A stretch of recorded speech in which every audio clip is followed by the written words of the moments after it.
Hello everyone, welcome to my channel all time teaching में आपका फिर से स्वागत है। आज की इस वीडियो में हम क्लास 7 वसंत की हिंदी जो चैप्टर 2 है दादी माँ, उसके क्वेश्चन आंसर डिस्कस करेंगे।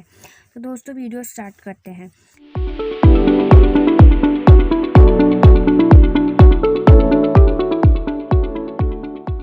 प्रश्न पहला, लेखक को अपनी दादी माँ की याद के साथ साथ बचपन की और किन किन बातों की याद आ जाती है। उत्तर है, जब लेखक को मालूम हुआ कि दादी माँ की मृत्यु हो गई है तो उसके सामने दादी माँ की सभी यादें सजीव हो उठी। साथ ही अपने बचपन की स्मृतियाँ, गंधपूर्ण झाग भरे जलाशय में कूदना, बीमार होने पर दादी का दिन रात सेवा करना, किशन भैया की शादी पर औरतों द्वारा गाए जाने वाले गीत और अभिनय के समय चादर ओढ़कर सोना और पकड़े जाना, रामी चाची की घटना आदि भी याद आ जाती हैं। ठीक है। प्रश्न 2, दादा की मृत्यु के बाद लेखक के घर की आर्थिक स्थिति खराब क्यों हो गई थी। दादा जो थे उनकी मृत्यु के बाद लेखक की घर की आर्थिक स्थिति, इकोनॉमिक कंडीशन क्यों खराब हो गई थी।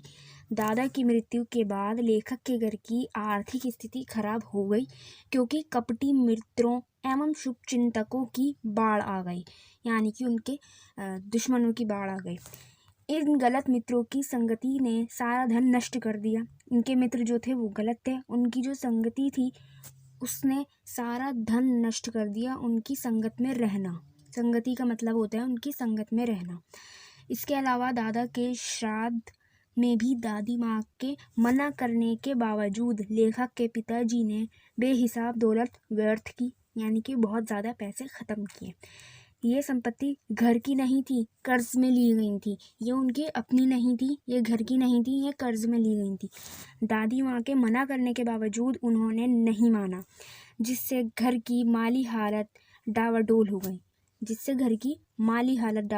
गई। मतलब कि कंडीशन खराब हो गई, आर्थिक स्थिति खराब हो गई पूरी तरीके से। ठीक है। प्रश्न 3, दादी माँ के स्वभाव का कौन सा पक्ष आपको सबसे अच्छा लगता है और क्यों। दादी माँ का जो स्वभाव है उसका कौन सा पक्ष, कौन सा पहलू आपको अच्छा लगता है और क्यों।